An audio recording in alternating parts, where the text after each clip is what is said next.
Welcome back guys to anime time moments. मुझे उम्मीद है आप सब लोग ठीक हो। आज के दिन हम लोग बात करने वाले हैं सोल लैंड के ऑफिशियल एपिसोड 249 पर। अनाइम टाइम मोमेंट्स से मैं हूं फैजान। हम लोग स्टार्ट करते हैं अपनी आज की वीडियो को। हमारा एपिसोड वहीं से स्टार्ट होता है जहां पर तांग सेन 3 सोल लिंक्स को एक साथ अब्सॉर्ब करने के लिए बैठा होता है, मगर 3 सोल लिंक्स को एक साथ अब्सॉर्ब करना तांग सेन के लिए भी काफी ज्यादा मुश्किल हो रहा था और अभी तक कोई भी तांग सेन से पहले ऐसा करने में कामयाब भी नहीं हो पाया। इवन के किसी ने ऐसा करने की कोशिश भी नहीं की, क्योंकि एक सोल लिंक को ही अब्सॉर्ब करते हुए किसी भी सोल मास्टर की तकरीबन मैक्सिमम सोल पावर वैसे ही एग्जॉस्ट हो जाती है। और उसी के साथ ही ये तीनों सोल लिंक्स ही 90,000 प्लस ईयर्स की हैं। और ये तीनों मॉन्स्टर्स भी काफी ज्यादा रूथलेस मॉन्स्टर्स थे, जिसकी वजह से इनकी सोल लिंक्स को हैंडल करना और भी ज्यादा मुश्किल काम था, जिसकी वजह से ही तांग सेन को भी यहाँ पर इन्हें अब्सॉर्ब करने में काफी ज्यादा मुश्किल हो रही होती है। इवन के तांग सेन चाहे जितने भी ट्राई क्यों न कर ले, ये तीनों सोल लिंक्स तांग सेन की बॉडी को उतना ही रेजिस्ट करने की कोशिश कर रही होती हैं। जहां पर जैसे ही तांग सेन अपने सी गॉड ट्राइडेंट को बाहर निकालकर एक सोल लिंक को सक्सेसफुली जैसे ही अब्सॉर्ब करने लगता है, तो उसी के साथ ही बाकी की दोनों सोल लिंक्स दोबारा से तांग सेन पर अटैक करने लगती हैं। और जो सोल लिंक तांग सेन ने अपनी बॉडी में अब्सॉर्ब कर ली होती हैं, वो भी तांग सेन की बॉडी को रेसिस्ट करना स्टार्ट कर देती हैं, जिस सब में तांग सेन की काफी ज्यादा पावर लॉस हो रही होती है,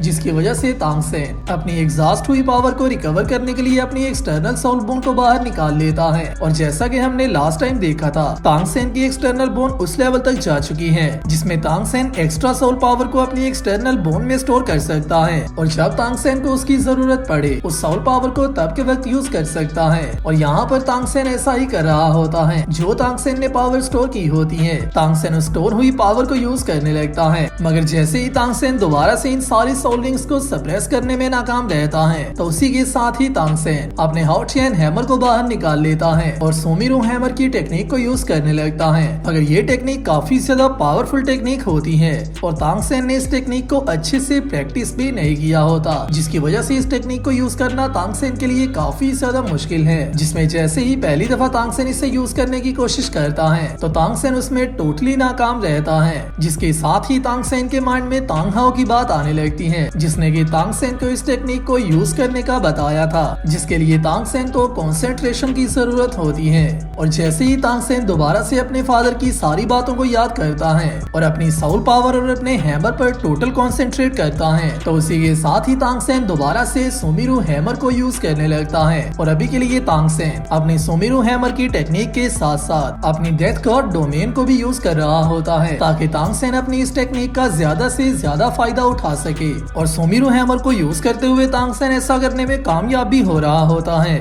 और उसी के साथ ही कहता है, सोमिरू हैमर की टेक्निक सारी सोल लिंक्स को बॉडी में जमा करने के बाद एक साथ कंडेंस कर देती है और उन सारी सोल लिंक्स को एक साथ हाउटियन हैमर में पुट कर देती है। और सोल लिंक्स की सारी पावर को एक साथ जमा करने के बाद उसे प्योरेस्ट पावर में तब्दील कर देती है, जिसके बाद जो पावर निकल कर आती है उसमें सोमिरू हैमर को हम लोग स्ट्रॉन्ग विंड और स्पिरिट रिंग्स को हम लोग फॉलन लीव्स भी कह सकते हैं। और जैसे जैसे तांग सेन अपनी सोमिरू हैमर की टेक्निक पर कॉन्सेंट्रेट करता जा रहा होता है, उसी के साथ ही साथ तांग सेन की सारी सोल पावर एक साथ कंडेंस होना स्टार्ट हो रही होती है। और सारी पावर एक साथ जमा होने के बाद तांग सेन की न्यू 3 एक्स्ट्रा सोल लिंक्स भी उसी पावर में जुड़ती जा रही होती हैं। और तांग सेन की इस कंसंट्रेशन में हमें सारा सीन तांग हाओ का दिखाया जा रहा होता है, जिसने के तांग सेन को सोमिरू हैमर को यूज करने का तरीका बताया होता है। और उसी के साथ ही साथ डोलवो कॉन्टिनेंट में तांग हाओ ही दूसरा ऐसा कैरेक्टर है जो कि सोमिरू हैमर की टेक्निक को बहुत ही अच्छे तरीके से यूज कर सकता है और अपनी सारी सोल लिंक्स को सोमिरू हैमर में पुट करने के बाद प्योरेस्ट पावर का यूज कर सकता है, जिसकी वजह से ही तांग सेन अपने फादर को फॉलो कर रहा होता है। और जैसे ही तांग सेन ऐसा कर लेता है, तो उसी के साथ ही तांग सेन का हाउटियन हैमर इन तीनों न्यू एक्स्ट्रा सोल लिंक्स की पावर को भी अब्सॉर्ब करना स्टार्ट कर देता है। और फाइनली हमें तांग सेन के हैमर की न्यू फॉर्म देखने को मिलती है,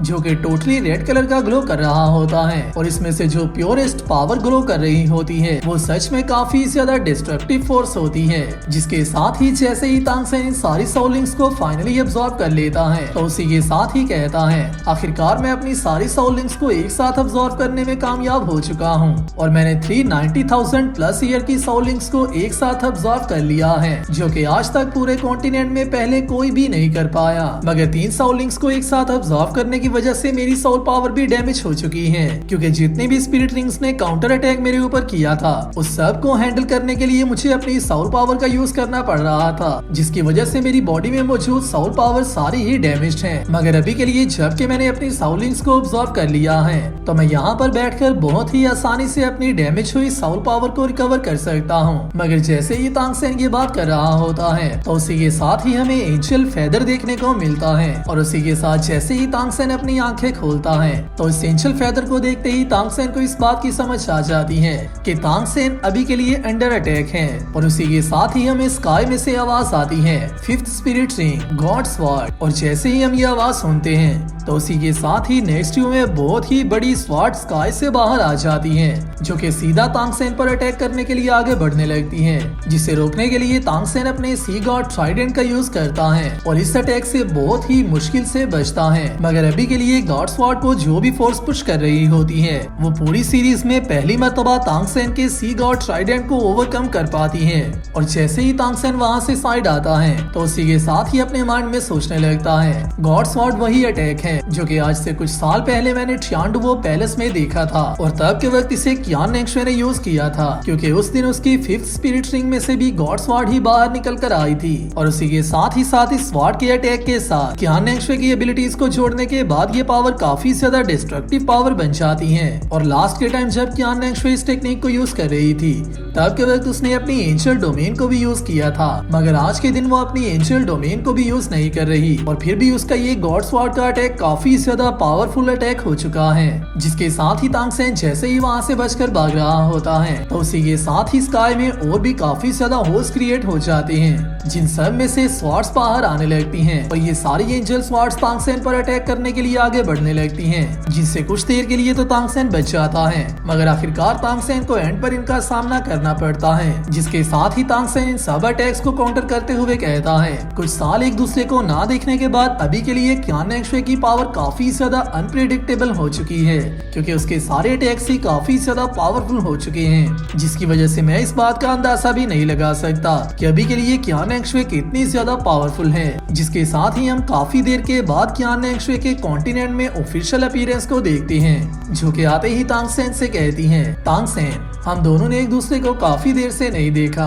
जिसके साथ ही हमारा पार्ट 1 यहाँ पर कंप्लीट होता है। वीडियो आपको कैसी लगी है मुझे नीचे कमेंट्स में बताना, और नेक्स्ट आने वाली वीडियो के लिए चैनल को सब्सक्राइब लाजमी कर लेना। मैं मिलता हूँ आप सबसे नेक्स्ट वीडियो में, तब तक अपना और अपने प्यारों का ख्याल रखियो।